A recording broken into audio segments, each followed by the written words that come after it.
Good morning, ladies and gentlemen. We are back on K2Burn. My name is Tanguy Jacopin. I'm really happy to be with you again. For the first time, it's even better. My heart's just moving so much that my helmet cannot fulfill this motion. What is the topic of today? Well, basically, it's about to see until what extent we can change the resources of the companies into organizational capabilities. Wow, it sounds pretty tricky, not to say obsequious, what we're going to say, but let's try to go to it.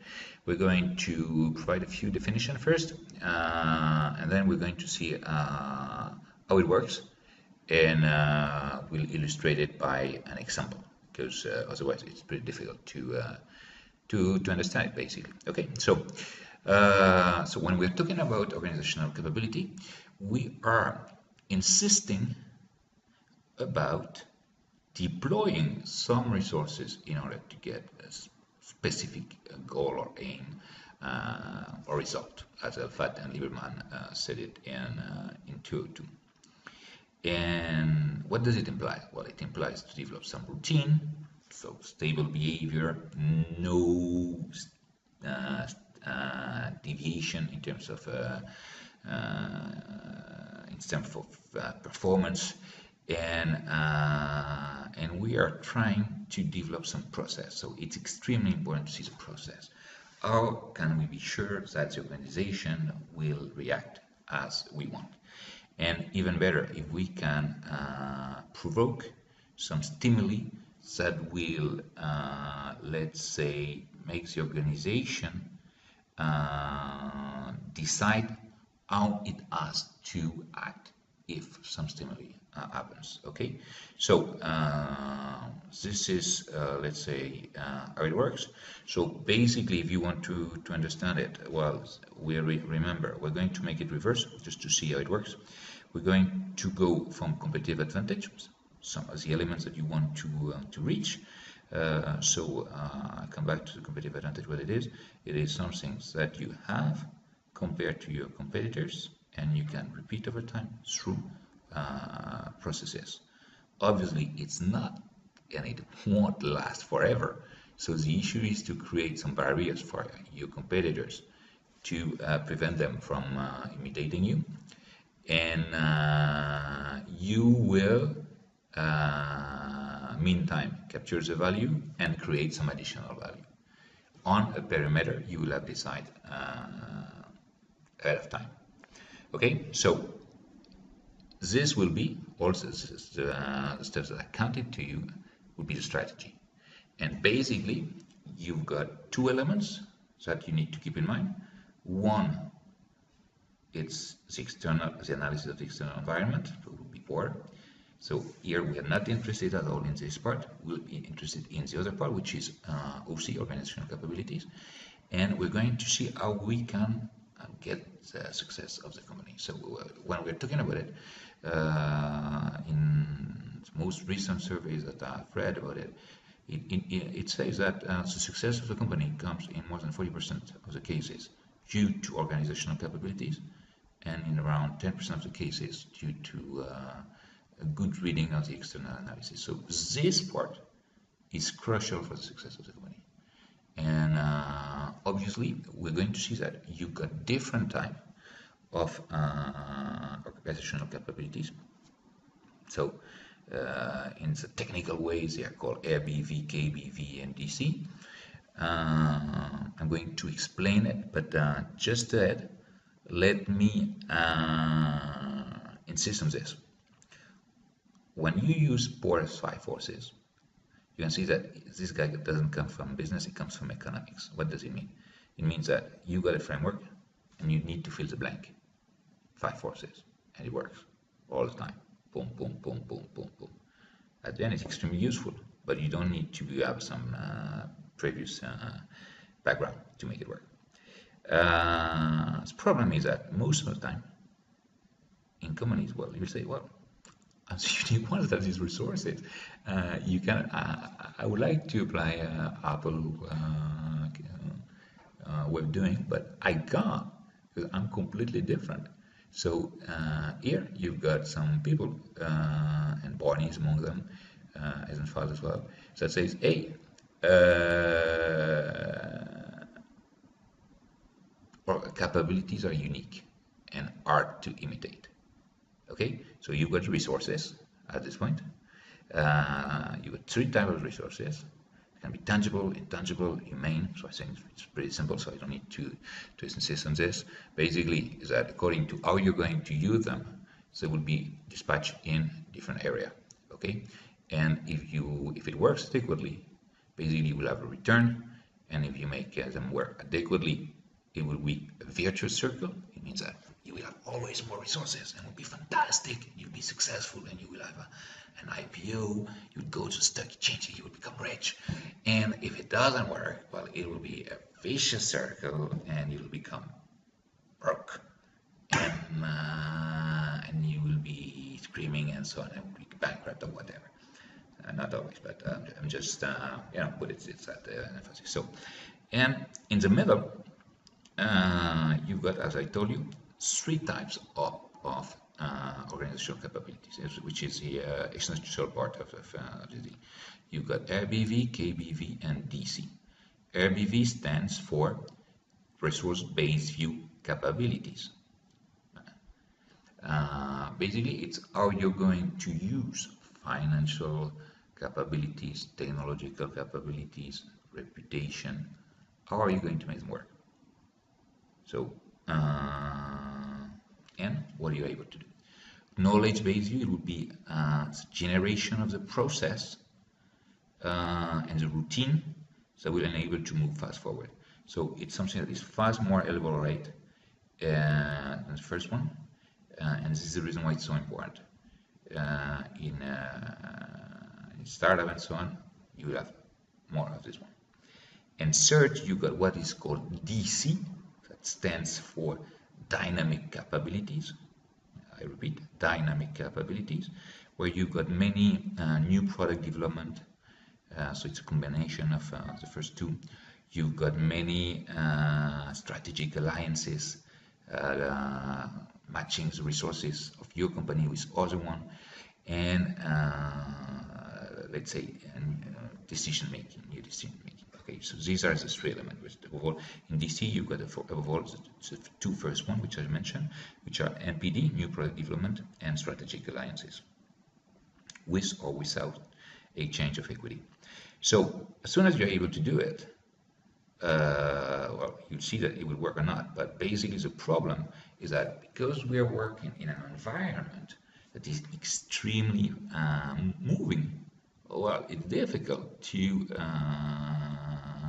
make always the right movement, and resources are finite. You cannot make it, so you need to be extremely agile in order to organize them at best, and this is the key issue of it. Okay, in that sense, if you're interested in it, you've got here. I'm going to explain the concept, but you got a case called NH case that explain it how it changed over time. Okay, here I will provide you only a simple example because otherwise it would be too much complex with Walmart, and we're going to see how it works. So here we're going to see basically how the three different types of capabilities. I will insist again on the name: resource-based view, knowledge-based view, and dynamic capability works. So as you know, Walmart, it's a company.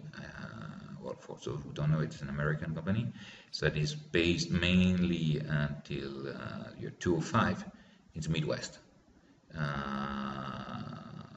It has provoked a revolution in the distribution sector, sector that was mainly was invented and mainly driven by the French during until recently.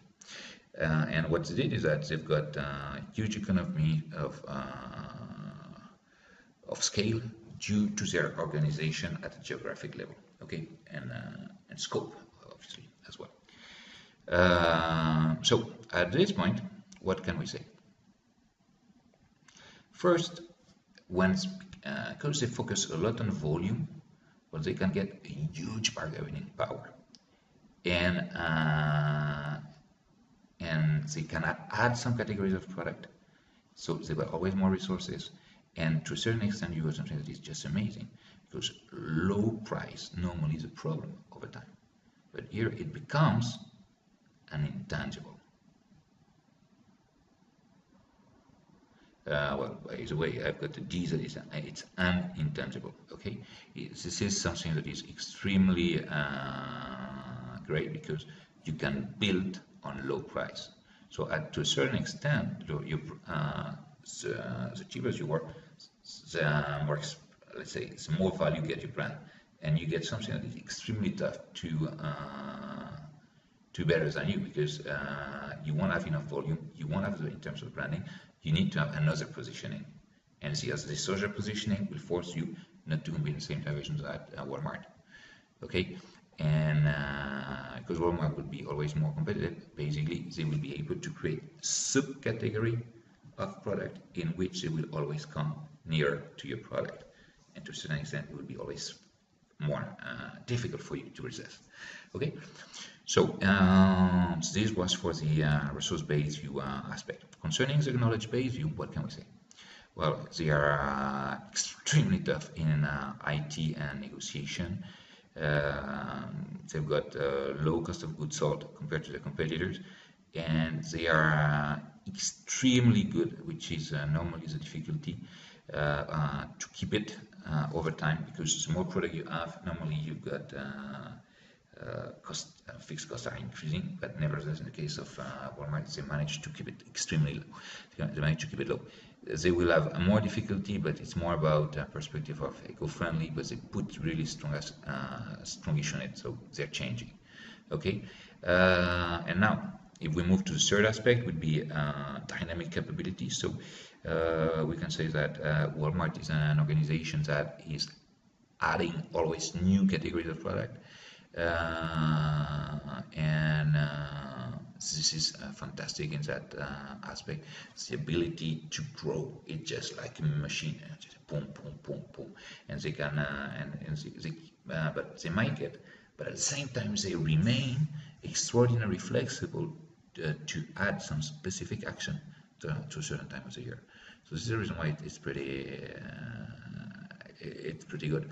Now, if we consider the strategic alliance, we can say, okay, their strength used to be in the Midwest for a while. Nevertheless, their internationalization, because it started pretty late, was much more difficult. So here it's something that it's quite interesting to see how it works. But the key aspect, what you need to remember from this anytime video is the following issue. One is that internal analysis is extremely correlated with organizational capabilities. Why? Because according to the resources, to the unique resources you will have, basically you will have to develop your own model. Now, this is extremely interesting to go for it. But what is the complexity? Because we need to use induction. Induction is not so strong as deduction. This is the reason why Porter's model seems far stronger from a strategic point of view and from a demonstration point of view. This is the reason why business school do not dare to teach it too much, this aspect. This is a pain because this is where the success lies. And here you got something that you can say, yes, but they do it. Why? For instance, at Harvard, they teach lots of use cases. Why?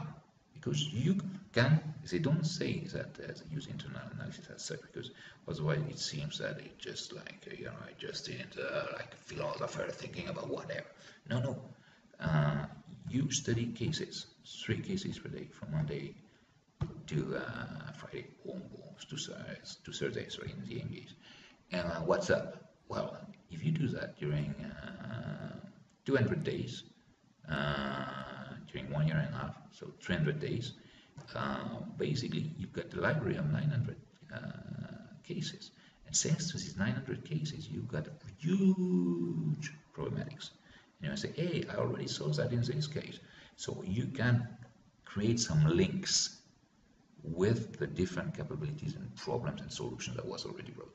So it's not about reinventing the wheel, but it's just to say, hey, if you make the link with imitation and time video, you can see here that your benchmark abilities will increase far better and far sooner. So you'll become a master sooner, which is the aim, isn't it? Okay, I hope that you enjoy this Anytime video and hope to see you soon. Ciao, ciao.